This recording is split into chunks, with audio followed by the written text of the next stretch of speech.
अस्सलाम वालेकुम व्यूअर्स, क्या हाल है? खैरियत से हैं? ठीक ठाक हैं? 164B CRPC 164 ज़ाब्ता फौजदारी का एक सेक्शन है जो कि 2016 में आफ्टर द अमेंडमेंट तरमीम हुई कानून में और ये ऐड किया गया। 164B क्या है और 164B ज़ाब्ता फौजदारी कहाँ लगता है, इसकी ज़रूरत क्यों दरपेश आई?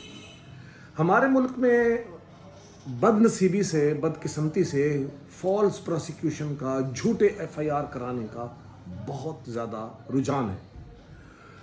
देहाती इलाकों में तो लोग अपनी ज़ाती दुश्मनी के में अपनी बेटियों और बहनों को ले आते हैं और उनसे बयानात भी करवा देते हैं, लेकिन हर जगह ये झूठ नहीं होता, कहीं कहीं ये सच भी होता है। अगर 100 FIR हुई है तो उसमें से 15 FIR सच्ची होती हैं, 85 के करीब FIRs झूठी होती है। आजकल मैं एक केस डील कर रहा हूँ, यहाँ मुल्तान का है, थाना गुलगश्त की एक FIR है जिसका नंबर है 878। रेप का एक केस है, एक खातून ने कराया है, मैं उस खातून का नाम मेंशन नहीं करूँगा। उसकी कहानी इस तरह है कि उसकी बेटी ने एक सोशल मीडिया की वेबसाइट पर एक लड़की से दोस्ती कर ली, या किसी सोशल मीडिया कि लड़की ने इसकी बेटी से, जो कि 15 से 16 साल की एज की है, उसके साथ दोस्ती कर ली और ये दोस्ती का सिलसिला इतना चला कि एक दूसरे के घर आना जाना शुरू हो गया। एक दिन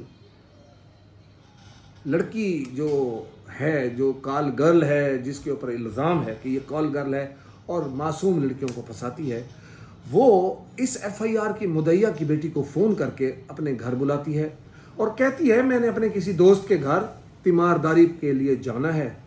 ये कहकर वो उसको एक फार्म हाउस पर एक दोस्त के पास ले जाती है जहां पर कुछ फैमिलीज और भी होती हैं।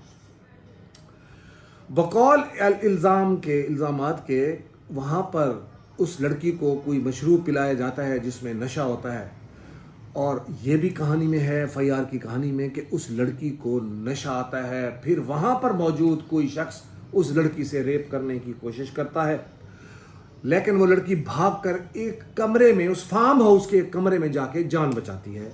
ना अपने घर भागती है, ना अपनी माँ को, बाप को फ़ोन करती है, जान बचाती है। वो खातून आगे ये बताती है कि सुबह 11 बजे मेरी बेटी जब उठती है तो वो नंगी होती है और उसके साथ एक शख्स नंगी हालत में सोया होता है, और वो ये कहती है कि मेरी बेटी को फंसाकर, मेरी बेटी को नशा पिलाकर और उसकी बेहोशी और नीम बेहोशी की हालत में उसके साथ रेप करके ज़्यादती हुई है। जो मेरा क्लाइंट है वो इस FIR का मेन मुल्ज़िम है। वो फौरी तौर पर बेल कराता है, बेल कराकर थाने जाता है। वो कहता है कि ऐसा कोई वाकया नहीं हुआ, ये तो झूठ बोलती है।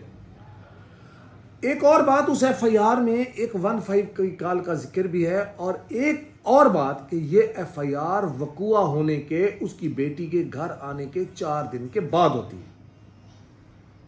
मेडिकल भी FIR के बाद होता है, जो कि पहले हो जाना चाहिए था।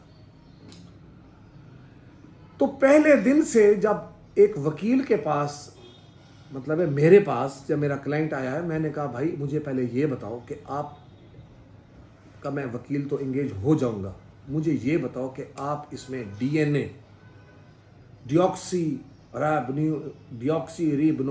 एसिड, एक टेस्ट होता है जिसको DNA कहते हैं, कि वो आप कराने के लिए तैयार हो?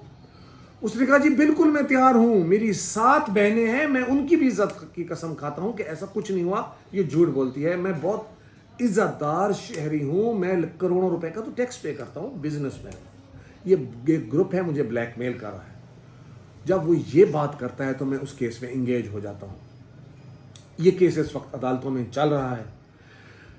तो 164B ज़ाब्ता फौजदारी का एक सेक्शन इस झूठी रूटीन्स को चेक करने के लिए पाकिस्तान की कानून साज असम्बली में इंट्रोड्यूस कराया गया, जिसमें ज़रूरी है कि रेप के और सेक्सुअल अब्यूज़ के केसेस में DNA करवाना ज़रूरी है।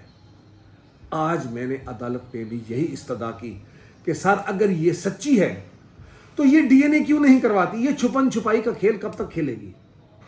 तो मैं सलाम करता हूँ इस मुल्क की जुडिशरी को और इस मुल्क के इन कानून साज इदारों को کہ عدالت میں آج آرڈر ہو گیا ہے کہ تم فوری طور پر اس کا ڈی این اے کراؤ خاتون، اگر نہیں کرواؤ گی تو یہ case it can go against you. تو مقصد کہنے کا یہ تھا آپ لوگوں کو، اپنے ویورز کو، کہ اگر اللہ نہ کرے آپ کے ساتھ یا آپ کے کسی دوست کے ساتھ یا کسی رشتہ دار کے ساتھ اگر کبھی سیکشول ایبیوز کا کیس ہو جائے، اس کی پرومپٹ ایف آئی آر کرانی ہے، فوراً ایف آئی آر کرانی ہے، ڈیلے نہیں کرنا۔ اس ایف آئی آر میں جو 1-5 کا ذکر ہے وہاں پر لڑکی کا اور بیان ہے۔ وہ کہتی ہے میں جس گھر اپنی سہیلی کے پاس گئی تھی میں یہاں رہی ہوں، یہاں مجھے نشہ دیا گیا۔ 1-5 کی رپورٹ اور ایف آئی آر کی کہانی نہیں ملتے۔ میں نے جج صاحب کو کہا جج صاحب کون سی کہانی کے اوپر آپ بحث سنیں گے، کیونکہ ایف آئی آر کی کہانی اور ہے، 1-5 میں تو خاتون اس کی بیٹی کہتی ہے پتہ نہیں میرے ساتھ سیکس ہوا یا نہیں ہوا، خود ڈاؤٹ پیدا کر رہی ہے، اور یہ بھی ہے کہ پتہ نہیں کس نے کیا، ایک نامعلوم شخص نے کیا، میرا نام نہیں ہے۔ تو آپ کو آج کی ویڈیو کے ذریعے بتانے کا مطلب یہ ہے کہ 376 376 ریپ کیس میں، 377 سوڈمی کے کیس میں اور اس طرح کے سیکشل ایبیوزز کے کیس میں تاخیر مت کریں، اور آپ کو ذہن میں رکھیں کہ اگر آپ سچے ہیں تو فوری طور پر ڈی آکسی ری بونوکلیک ایسڈ ڈی این اے کا ٹیسٹ کرائیں، کیونکہ ڈی این اے کے ٹیسٹ سے نو بڈی کین ڈینائی۔ امید ہے آپ کو آج کی ویڈیو پسند آئی ہوگی، اس کو لائک کریں، سبسکرائب کریں اور اپنے دوستوں تک پہنچائیں۔ اگلی ایپیسوڈ میں، اگلی ویڈیو میں آپ کو ایک اور دلچسپ کہانی سناؤں گا، لیکن یہ کہانی آج ختم نہیں ہوئی، اس کہانی کا کیا رزلٹ نکلتا ہے آپ کو اگلی ویڈیو میں بتاؤں گا۔ بہت شکریہ، اللہ حافظ۔